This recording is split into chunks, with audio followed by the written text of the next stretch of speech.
Just ahead on American Black Journal, the new CEO of Focus Hope is here to talk about the organization's efforts to overcome injustice, racism, and poverty in Metro Detroit. Plus, Detroiters have a new higher education choice in the heart of the city. Stay right there. American Black Journal starts now. American Black Journal is funded by the W.K. Kellogg Foundation, a partner with communities where children come first. How does diversity bring energy to us all? At DTE Energy, we believe that it's the contributions of all that build great communities. As a company, we grow stronger by welcoming the unique perspectives of everyone. As community members, we support our state's broad culture and heritage. From working closely with women and minority-owned suppliers to embracing our local cultures, DTE Energy is powering diversity. The DTE Energy Foundation is a proud sponsor of Detroit Public Television.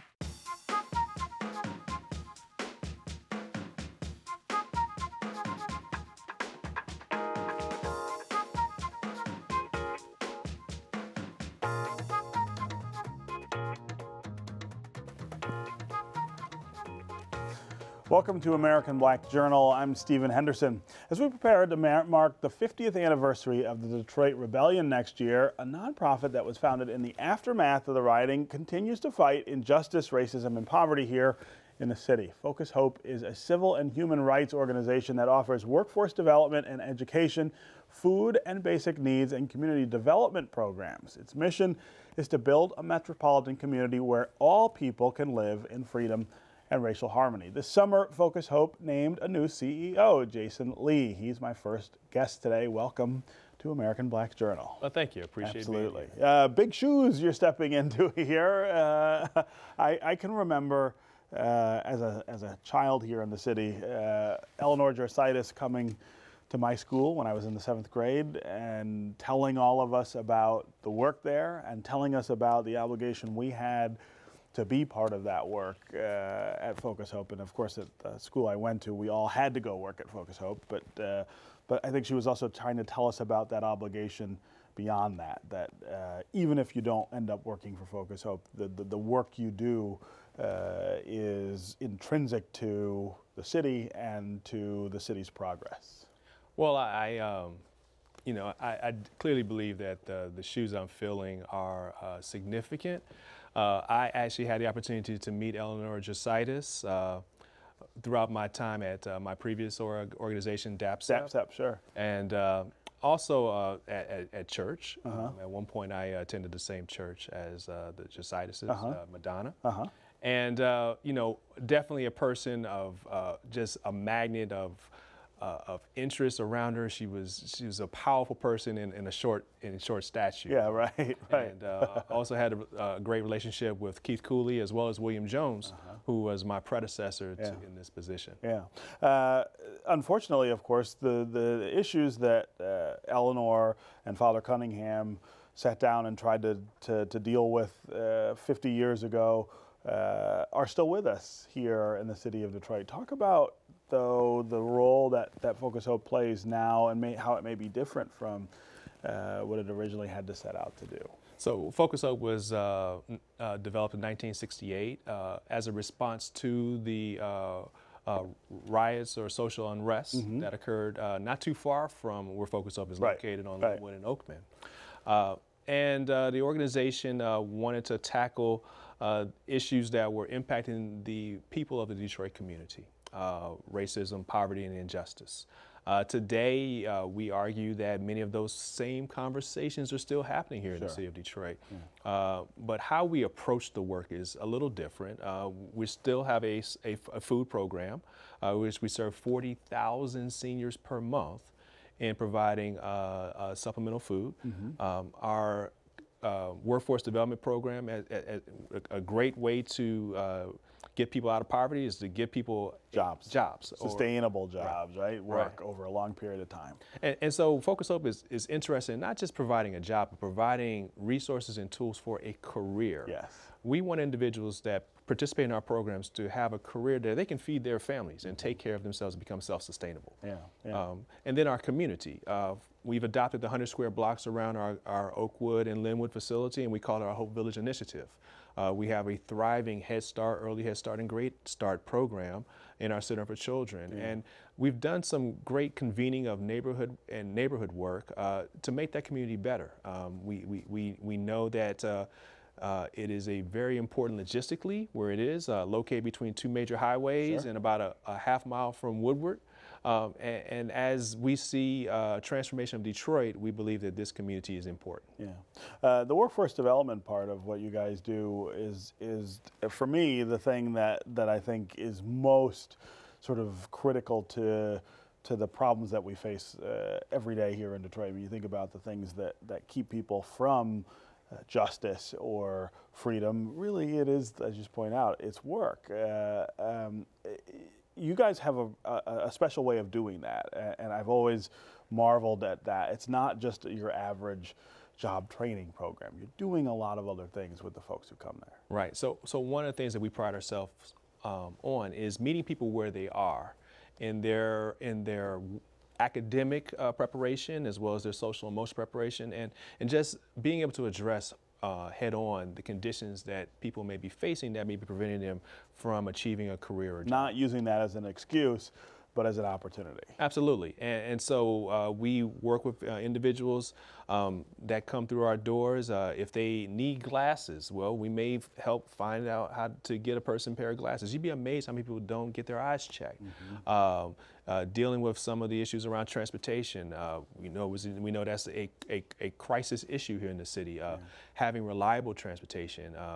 And getting people to where the jobs are. Mm-hmm. is a big deal. And so providing resources for people to receive training is definitely a key component of our work. And as we look at the future of Detroit, we want to make sure that our work is in alignment with the needs of the industry. The jobs that are going to exist. As I say, one of the things that I've always loved about what you guys do at Focus Hope is you're not just training people for jobs and then saying, go out into the world and find them. You're really trying to match the training with employers and with jobs that exist. Absolutely. So one of the things that my team always, because we have these great ideas as new leaders coming into an organization, and my team cautions me to make sure that the work that we want to prepare people for is leading to a career, and there's not a gap or a lull between when the person is trained and when that opportunity to work becomes a reality. Yeah. When we talk about poverty and racism and those kind of things and the way that they still affect this city, talk about how Focus Hope tries to push back against that. I mean, do you think we talk enough about those problems? Do we sort of have a conversation happening in the city that is focused on fixing those issues, or are we sort of off the mark there?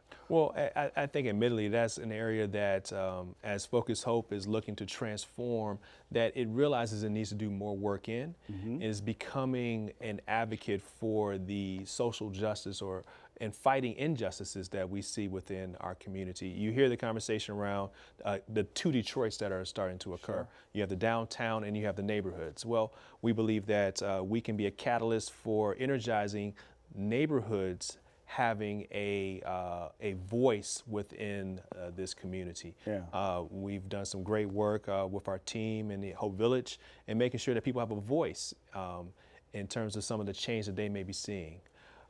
That's one of the really important narratives right now is this idea of who lives in the city now and who should then get a say over what the future looks like in the city. There are a lot of people being left out of that or maybe left behind. Right.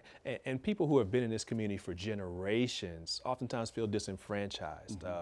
It's couple that with the lack of transportation, and hey, if you're far east or far west or far south from the downtown epicenter, it's very difficult to get to if you don't have a car. And a lot of people in this community do not have reliable transportation to get them where they need to be or even want to be. Yeah. So we see our role as being important, particularly for the community that is in our immediate 100 square blocks. Yeah. And also as we see opportunities to potentially replicate what we have done successfully in Hope Village in other aspects of the community. Yeah. Donald Trump will be our next president of the United States. That's going to mean certain things for the city of Detroit. How does Focus Hope, with its mission, sort of keep focus and find its role in what will be a really different, I think, a really different world? Well, we don't know. The jury's still out. Yeah. This is still very new in terms of the whole conversation of President-elect Trump being the President of the United States. We think that there's some things that we can do to make sure that the community in the neighborhood has a voice in conversation and in some of the policies that may be impacting urban America. Yeah, yeah. That impact on jobs is the thing I think I'm most worried about. He's made a lot of promises about jobs and growth, which would be great, of course, for people here in Detroit.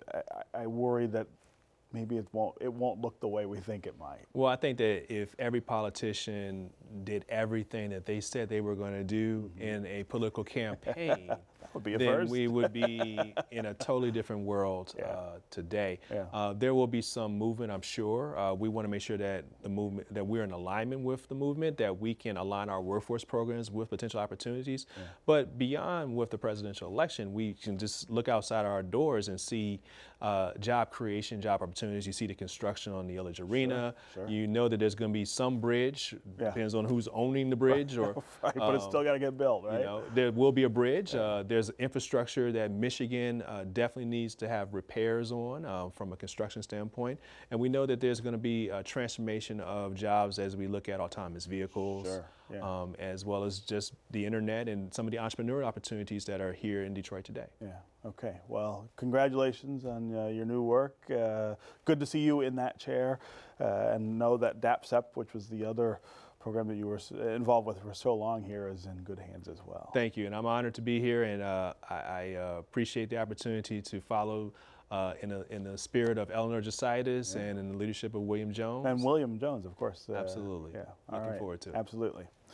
All right, up next on American Black Journal, a new collaboration is going to help prepare Detroiters for the jobs of the future.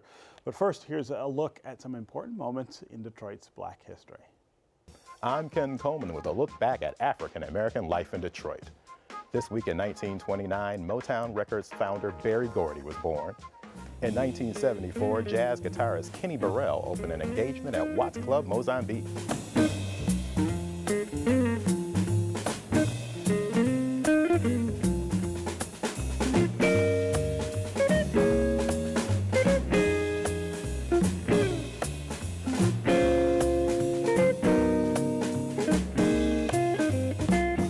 And in 1982, Prince brought his 1999 tour to Masonic Temple. These are significant events this week in Detroit's Black history, taken from the book On This Day, African American Life in Detroit.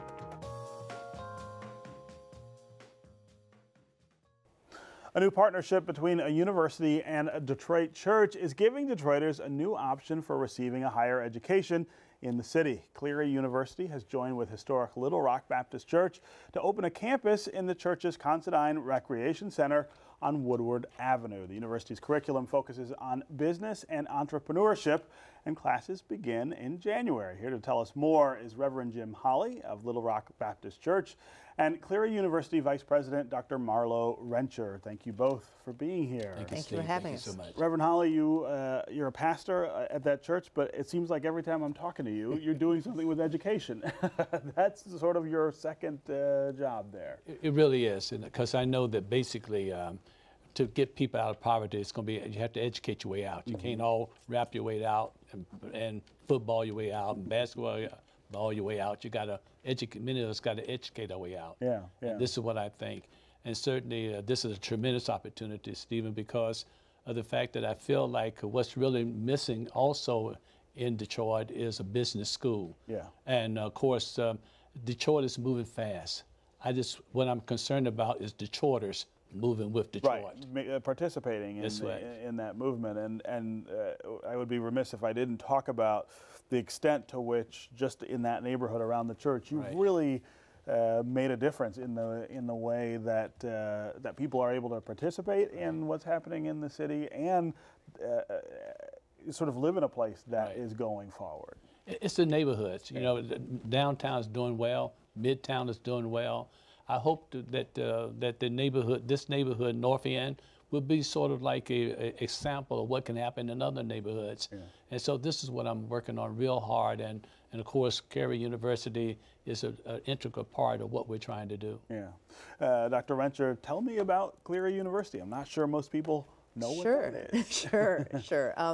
I think an important thing to note is that it is very much a business-focused university. It was founded in 1883. Wow. So it's a. I didn't know that. Yeah, it's been around for quite a while, Yeah. and we've heard a lot about universities that are kind of just showing up and all that. So we've had this track record over 100 years of providing really quality business education. Yeah.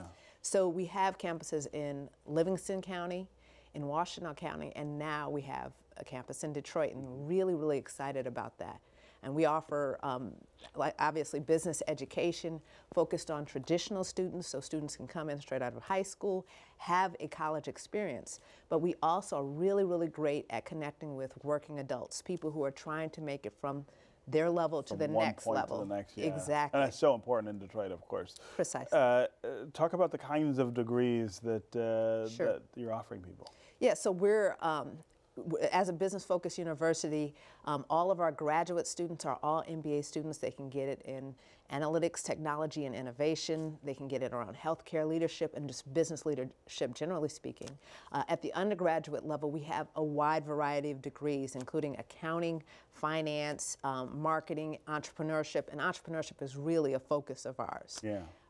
So everything, we even offer professional certificates around things like supply chain management, program management, and that type of thing. And really, we're just offering a great education, a smaller focus education. So we're not talking about big lecture halls. We're talking about an 11-to-1 student-faculty ratio. So I think that's the difference. Yeah. We're not competitive as much as offering an alternative in the way that we deliver education. Right. Reverend Holley, I remember going to hear you speak back in the 1990s, and you were talking about how important it was in the African American community and in Detroit to push entrepreneurship, that people have got to be able to sort of make it on their own, or at least know how to. And not only that, but one of the things I like about the university, Stephen, is that not only do they provide information and education, but also give you a hands up. They find the resources so that you can basically get your business off the ground. Right. That's one of the things I really love about it, because much of what we do, we have the knowledge, but we don't have access to capital. Yeah, absolutely. And that's the thing that I really like about this relationship and this joint venture. Yeah. Well, so how do you bridge that capital?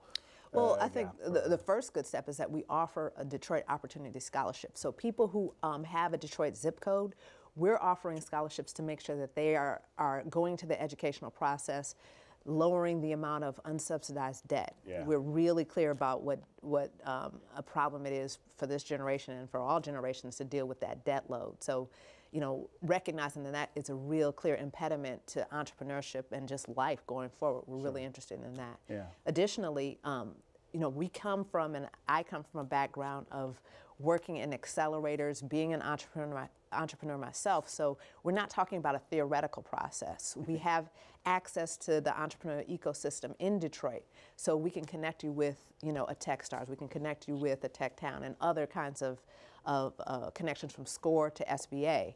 And I think what I found just over my career in dealing with entrepreneurship is that a lot of entrepreneurs are sitting by themselves in their garage talking to their friends, and they're not connecting to the greater exactly ecosystem. Right. Yeah. So when they do that, they're able to save money, connect to capital, and that's really what we're focused on, just practical education, particularly for entrepreneurs who are trying to get to that next level.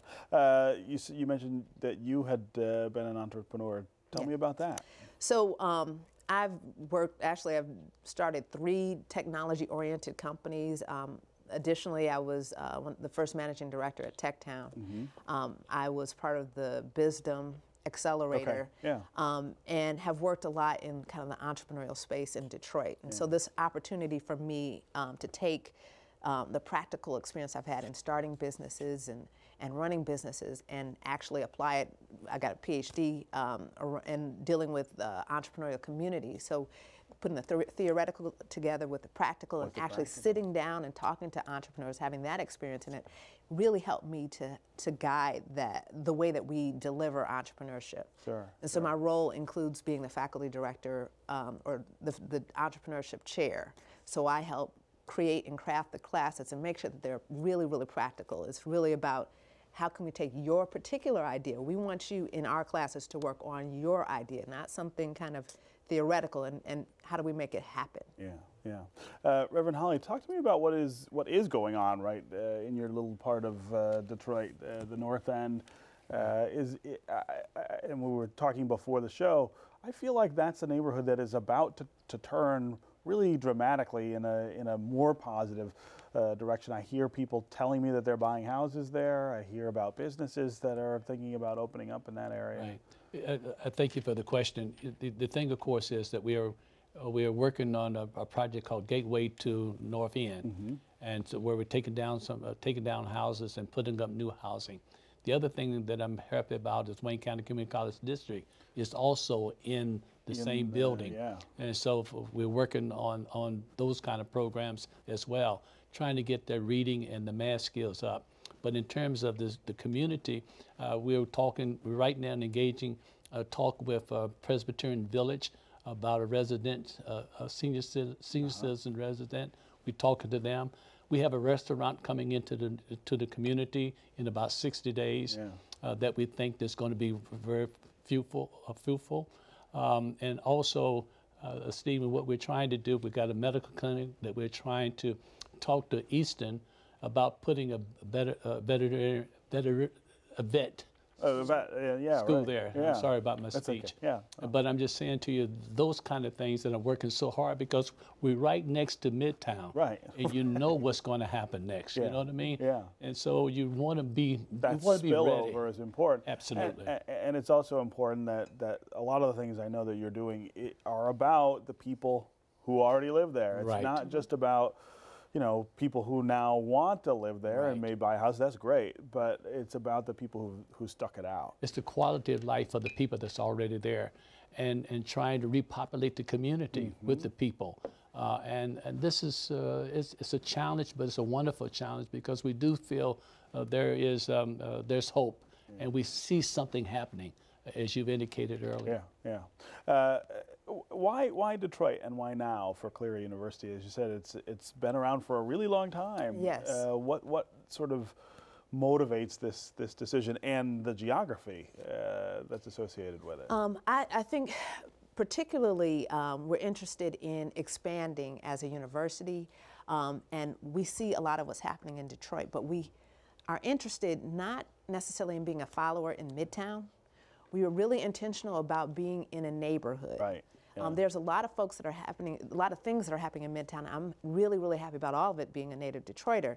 But to have the opportunity to be a catalyst, to see the things that Reverend Holley is doing and be a part of that, that's really, really important for us. Yeah. Additionally, we see that in order to make these things happen, in order to really help people, they need to have skills that help them to get those higher level jobs. Yeah. And we're really focused on making that particular piece happen. We think we can really help catalyze the growth. We can give the skills, and we can do it in a way that that can help the people in the neighborhood, as well as bring people who are in other places, working in other places, into a neighborhood, into a place, and hopefully gives them that idea of sort of transition in somebody's life or career is so much more important now than it was 20 years ago. Yes. I mean, people can't really expect, I think, anymore to work 40 or so years in one job or absolutely. So you really got to sort of